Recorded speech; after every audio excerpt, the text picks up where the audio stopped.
Chismis sa loob ng jeepney, sana naman ako'y bigyang pansin.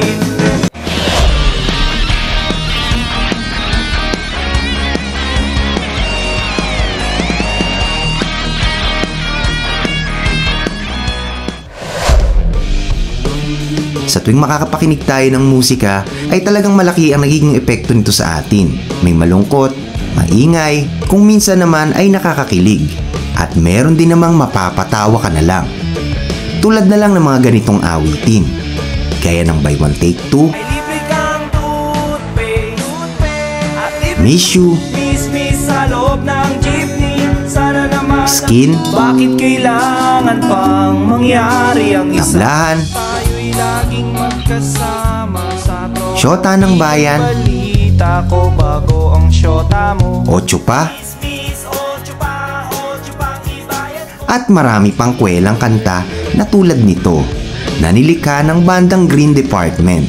Sila ay sumikat at hinangaan ng mga batang lumaki noong dekada 90. Tara na at ating balikan ang nakaraan ng grupong ito. Sino nga ba ang Green Department? Paano sila nabuo at nakilala? Sino-sino ang mga orihinal na miyembro ng bandang ito? Ano ba ang sinapit ng kanilang lead vocalist na si Bong Pascasio? At ano ang naging sanhi ng pagpanaw nito? Nasaan na ngayon ang buong banda? Kung bago ka pa lang sa aking channel, ay hinihiling kong mag-subscribe ka na. Pindutin mo na rin ang notification bell upang updated ka sa mga video na gaya nito. Ang Green Department ay nakilala noong dekada 90 dahil sa mabiberde at double meaning nilang kanta. Ang kanilang tugtugan ay novelty punk rock at nakakuha ng maraming parangal. Ang grupong ito ay nagsimula noong 1994 na binuo nila Bong Pascasio on lead vocals and guitar, Stephen Regunan on bass and vocals at Peter Paul Plason on drums. Pero bago sila nabuo, ang bawat miyembro ng bandang ito ay may kanya-kanya munang grupo noong early 90s. Si Stephen ay drummer pa noon ng bandang Force of Habit. Ang kanilang music influence ay grunge music. Ang grupong ito ay madalas na nag-guest sa mga Battle of the Band na idinadaos malapit sa kanilang lugar. Si Bong Pascasio naman ay kasama sa bandang Barang. Ang kanilang tugtugan naman ay rap metal. At noong mga panahon na yon ay nagkaroon ng band competition sa UST sa Manila. At ang magiging premyo ng grupong mananalo ay magiging opening act sa gagawing concert ng bandang Eraserheads. Kaya naman ang dalawang grupo ay parehong lumahok.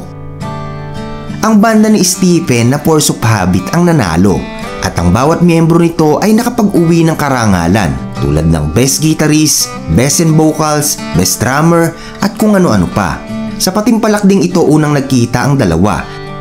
Noong magkaroon ng live concert, ang legendary punk band na Woods ay parehong nanood sina Stephen at Bong. At ito na rin ang naging simula ng kanilang tropahan. At dahil sa iisang hilig nila sa musika, ay mas lalo pang lumalim ang kanilang pagkakaibigan. At dahil nga magkalapit lang ang mga tirahan nila sa Santa Mesa, Manila, ay nag-umpisa na ang mga jamingan nila sa mga inuman sa tropa. Isang gitara lang ay talo-talo na. Madalas ay tinutugtog nila ang mga sikat na kanta at pinapalitan nila ito ng ibang lyrics na nakakatawa na base sa buhay ng kanilang barkadahan. Kumbaga katuwaan lang. Unang nabuo ni Stephen Regunan ang chorus ng kanta nila na Syota ng Bayan. Nasundan pa yan ng Miss You, Skin, Buy One Take Two at Tablahan na pinagtulungan nila ni Bong Pascasio. Nagbuo na din sila ng kanilang banda at tinawag nila ito na Plea Youth Last. Inimbitahan naman sila ng PUP professor na si Sir Toto upang tumugtog sa campus. At dito ay napasaya nila ang mga estudyante sa pamamagitan ng kanilang mga orihinal na kanta. Kaya naman naging popular sila sa nasabing paaralan. At ang madalas silang kinukuhang drummer ay ang tropa nila na si Gerald na naging drummer naman ng bandang IAX.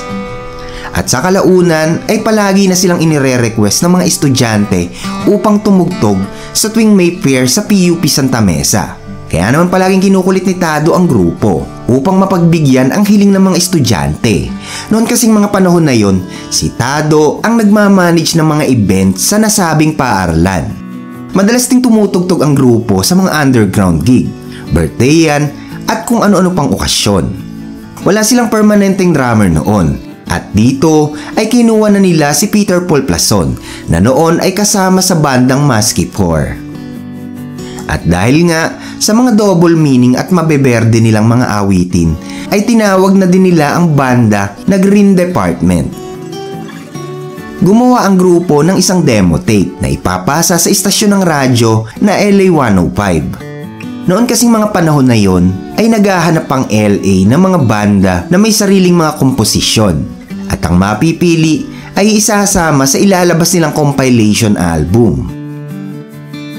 Nang marinig ng DJ na si The Doctor ang kanilang demo, ay kaagad itong humanga sa kanta nilang Shota ng Bayan dahil di umano ay napakalaki ng potensyal nito at bago sa pandinig ang kanilang musika.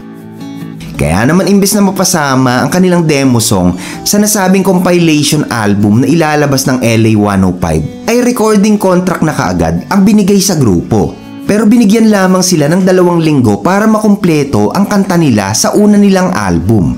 At habang sila ay nasa recording, ay personal na napakinggan ni Ed Formoso ang kanilang kanta. At during that time, ay nasabi nito ang mga katagang siguradong sisikat ang bandang ito. Noong natapos na nila ang kanilang album, ay hindi kaagad ito pinayagang i-launch. Dahil iniutos ni Ed na magdagdag pa ng mga kanta.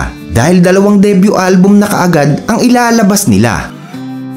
Napalitan naman ang pangalan ng banda nila mula Green Department papuntang Green Department na ang ibig sabihin ay ngiti na isinuggest mismo ni The Doctor. Dahil noong mga oras na yon ay lumabas ang foreign band na Green Day. At dahil nga magkakaroon ng pagkakahawig sa kanilang band name, mas minabuti na nila na baguhin na lang ito. At isa pa ay bagay pa din naman sa kanilang musika.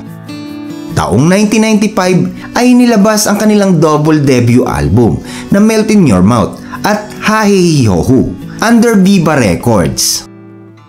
Hindi nga nagkamali ang kanilang music producer dahil talagang pumatok sa masa ang kanilang mga awitin, lalo na sa mga batang 90s. Umere ang kanta nilang Tablahan at naging top 1 sa music chart sa LA 105 sa loob lang naman ng 12 months. Bumenta ang album na ito ng napakaraming kopya at halos palaging sold out ang tape nila sa mga music store. Dahil dito ay kaagad na nakakuha ito ng Double Gold Record Award.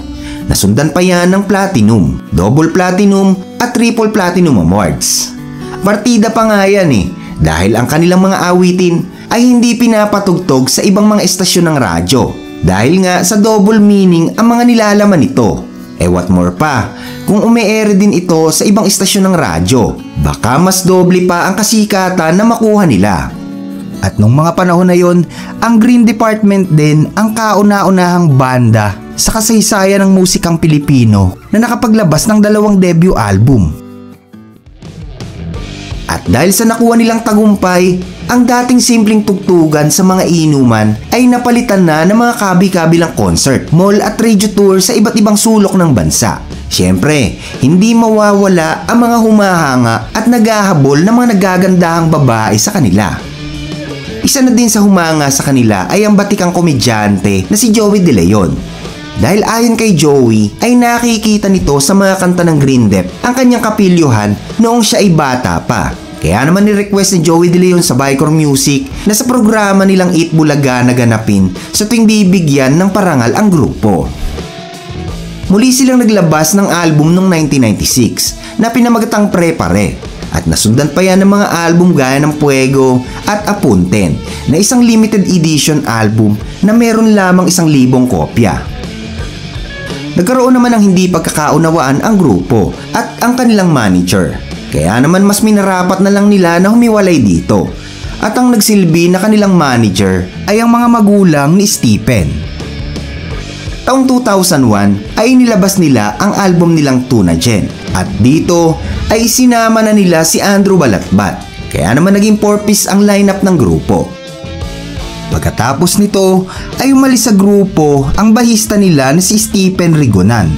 Dahil nagkaroon sila ng pagtatalo ng lead vocalist nila na si Bong Pascasio. Dahil di umano ay dumarating sa punto na palagi ng late si Bong. At minsan ay hindi pa sumisipot sa kanilang mga gig. At syempre, dahil nga ang mga magulang ni Stephen ang tumatayo bilang kanilang manager, ay ang mga ito na rin ang naiipit at namumura ng mga producer sa mga event. Kaya naman mas minabuti na rin ng mga ito na bitawan na lang ang Green Dep. Si Bong Pascasio, Andrew at Peter ay nagpatuloy pa rin. Supalit naging matumal ang kanilang mga gig dahil na din sa hinahanap ng ilang music producer ay ang original lineup ng grupo. Nagkaayos din naman ang magkaibigan na si Stephen at Bong Pascasio. Hindi na lang talaga ito sumama ulit sa grupo dahil pinatigil na rin ng kanyang misis at upang asikasuhin ang iba pang mga prioridad sa buhay. Taong 2010 ay muling naglabas ang Green Dep ng album na may pamagat na Strike Again. Pero sa kabila ng nakamit nilang kasikatan ay hindi naman nakatakas si Bong Pascasio sa hamon ng buhay. Dahil noong December 2011 ay nasunog ang kanyang bahay at halos lahat ng kanyang naipundar ay natupok ng apoy. Hindi pa dyan nagtatapos ang pagsubok na dumating para sa kanya dahil noong 2012 ay napag-alaman na mayroon itong sakit na colon cancer. Kaya pala kapansin-pansin ang biglaang pagbagsak ng pangangatawan nito. Isang buwan na na-confine si Bong Pascasio sa ospital sa Santa Ana, Manila. At ayon nga sa mga doktor ay 70-30 ang kalagayan nito. Pero base naman kay Bong sa kanyang interview ay hindi naman siya nawawalan ng pag-asa at inaasahan pa rin nito na muli siyang gagaling at makakabalik sa industriya ng musika. Ngunit noong ika-10 ng Nobyembre sa kaparehong taon ay tuluyan ang isinuko ni Bong Pascasio ang hamon ng buhay. Pumanaw siya sa edad na 42. Nakakalungkot dahil masyado pang maaga. At isang mahusay na musikero na nagbigay sa atin ng saya ang nabawas sa industriya ng musikang Pilipino. Marami ang nagluksa sa kanyang pagkawala, lalo na ang mga nakasama niya at mga tagahanga. Sa mga huling sandali ni Bong ay iniisip pa rin nito ang kanilang banda dahil talagang minahal niya ito at naging malaking parte ng kanyang buhay. Pagkatapos noon ay pinagpatuloy pa rin ni Andrew Balatbat ang Green Department. Pero naging abala naman si Peter Paul Plason dahil kinuha siya bilang drummer ng bandang Shackle. Kaya naman kumuha si Andrew ng bagong miyembro ng banda. Yan ay sina Alpi at Chicha. Tumugtog ang grupo sa Tanduay Ram Rock Festival at si Andrew Balatbat na ang kumakanta. Pero ang nakakalungkot, nung nakaraang taon lang kasi ay si Bong Pascasio pa ang kumakanta na masiglang masigla sa kaparehong event. 2018 ay naglabas sila ng album na pinamagatang The Green Album. Noong 2022 ay nagbalik naman sa grupo ang isa sa founder at original member ng Green Department na si Stephen Rigunan. At sa kaparehong taon din ay nanalo ang kanilang kanta na Chubby bilang Best Novelty Recording na iginawad ng Awit Awards. At yan ang maiksing kwento ng Green Department. Maraming salamat po sa panonood.